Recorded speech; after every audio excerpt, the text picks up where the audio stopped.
Depression is a sneaky and nasty condition, and one of the tricks that it uses to make you feel worse is to take little bits of truth and then to distort those little bits of truth to make you think something that's completely untrue. It's part of the way that depression affects a person's thinking and ultimately leads to maintaining and worsening the depression mood state. This is a continuation of our series on depression management skills, and our focus in recent videos has been on the way that depression affects our thinking. We've talked about improving thought awareness and challenging negative thinking patterns, and in the last video we started talking about cognitive distortions, or faulty ways of thinking that are very common in depression. Think of these thinking styles as depression-promoting mental shorthand that twists your thinking in a way that you're not aware of, but makes you feel worse about yourself, worse about other people, and worse about the world more generally. And in the last video, we talked about 3 cognitive distortions, which were mind reading, fortune telling, and catastrophizing. Now we're going to talk about 3 other types of cognitive distortions that work by taking just a little bit of truth and twisting that truth to make a person's view of themselves or their situation overly negative, and they view these situations in overly negative ways. The first of these cognitive distortions is something called all or nothing thinking, otherwise known as black and white thinking. And the idea behind all or nothing thinking is that it causes us to view things as extremes. So I'm either a success or I'm a failure. I'm either thin or I'm fat. I'm competent or I'm incompetent. My performance was great or it was terrible. The thing with all or nothing thinking is that it leads us to perceive that anything that is not 100% perfect is useless. It's either all good or it's all bad. And you can imagine how this might negatively affect how a person views themselves in relationships, recreational activities, or work.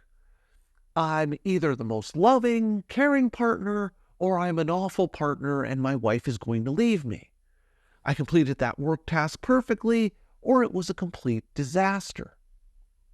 Think about how this might affect a person's mood.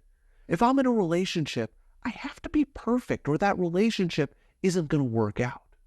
That puts an awful lot of pressure on me to not make any mistakes, and when I do make a mistake, that's the worst thing that I could do. This type of all or nothing thinking leads me to perceiving failure in almost everything I do, which is just a recipe for driving my mood down and furthering the depression. So if you catch yourself engaging in this all or nothing thinking, the idea is to look for the shades of gray in the situation. Look for pieces of evidence that can balance out this extreme black or white thinking. So something like, yes, I messed up answering that one question in the interview, but the rest of the interview seemed to go pretty well. It's a much more balanced way and a much less extreme way of viewing that situation. And if I can view more of my performance in life on a gradient rather than complete success or complete failure, I'm probably going to be beating myself up much less for not failing at everything I do. So remember to always look for the shades of gray. The next cognitive distortion is called overgeneralization. And in overgeneralization, what happens is that a single event leads to an invariable and unchanging rule. One negative event becomes a never-ending pattern. If I make one mistake on an assignment, then I'm bound to fail the course. If my partner criticizes me for not emptying the dishwasher, this is going to be the start of a series of complaints to follow in which I can never make her happy. If I interview for a job and I don't get the job, I'm never going to get a job. You see, the thing is, we tend to look for patterns in our lives because patterns help us predict what might happen in the future and help us to plan accordingly. So there's a real desire to look for patterns. But in overgeneralization, all of the perceived patterns are negative. And if you accept the negative patterns as true before you have any evidence to support whether or not the patterns are true, that's probably going to make you feel pretty awful. It can make you feel that you can't do anything right, so what's the point in trying? So what can you do about overgeneralization? Well, the key with overgeneralization is to catch yourself using some keywords, and you can often find these in that third column of the thought record. And the keywords that you're looking for are things like always, never, all the time.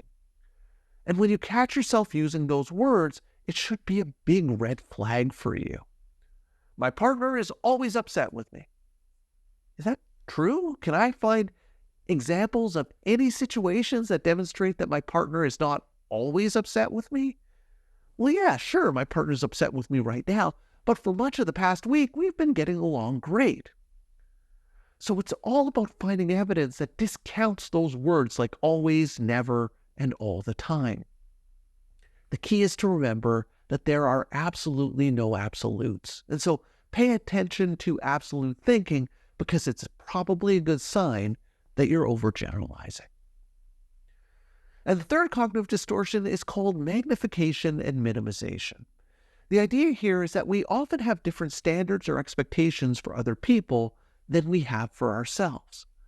So in magnification, I exaggerate my mistakes or setbacks, while at the same time exaggerating other people's achievements.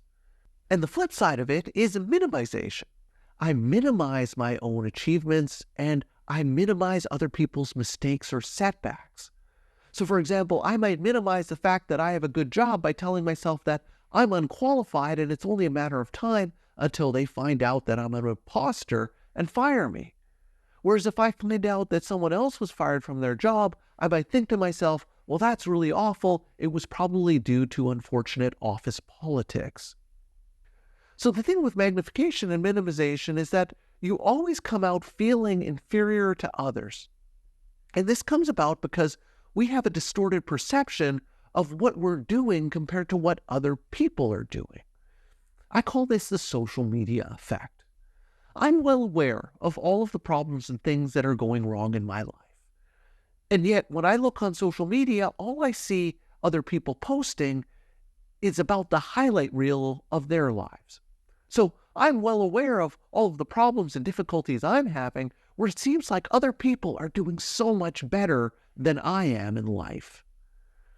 And this can result in setting different standards for ourselves compared to other people. So I set really high, often unrealistic standards for myself, whereas I have reasonable, realistic standards or expectations of other people. So what do you think that results in? Well, the result is that I'm going to have a lot more failure than other people, not because I'm actually failing more, but because my bar is set so much higher than other people.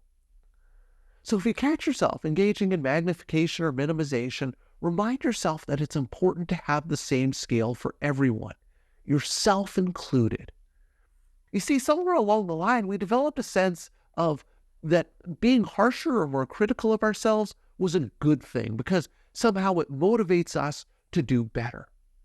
But the reality is, it just does the opposite. It makes us feel like we're failing and that we're lesser than others, which just makes us feel worse and worse and worse. So as you're working through your thought records, keep an eye out for these examples of all or nothing thinking, overgeneralization, and magnification and minimization in that third automatic thoughts column. And in our next video, we're going to be finishing up talking about the remaining cognitive distortions, and I encourage you to keep an eye out for that video when it comes out. And in the meantime, if you want to learn more about how negative coaching style can affect the way you view yourself and what you're able to accomplish, I'd encourage you to check out this video. So that's all for today's video. As always, thank you for making it all the way to the end of this video, and I will see you in the next one.